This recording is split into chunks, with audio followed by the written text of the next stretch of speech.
Allah'ın adı, Allah için ne oluyor? Yoska bala, söz sende.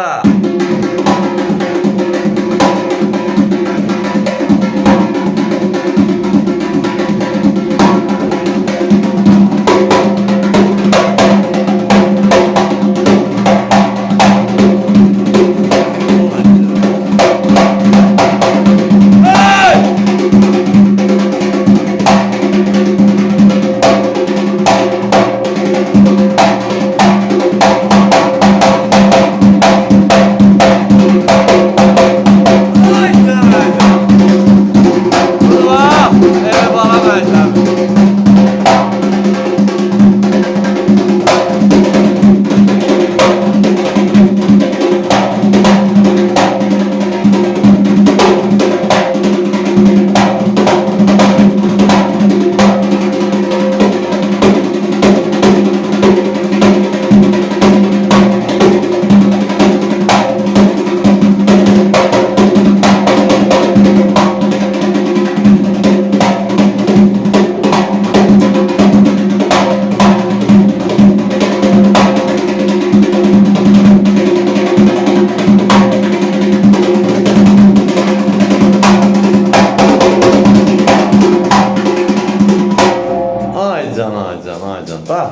Bak.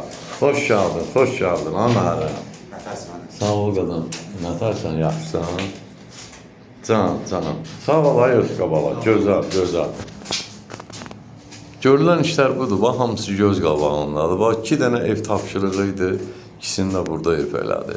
Eldəniz müəllimi yaşayış yeri, Gəncə şəhəri, iş yerimizdə əməkdaşlar, Mədəniyyət Sarayının qapısı xalqın balalarının üzünə açıqdır. Biz hazırlıq qəbul eləyək. Nə biliriksə də. Sən tələbə qadın olaraq.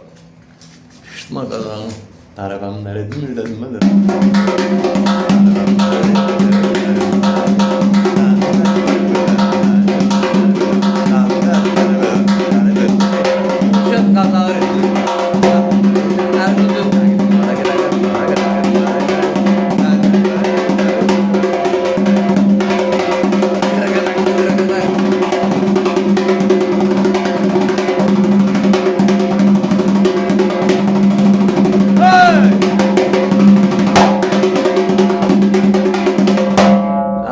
Aycan.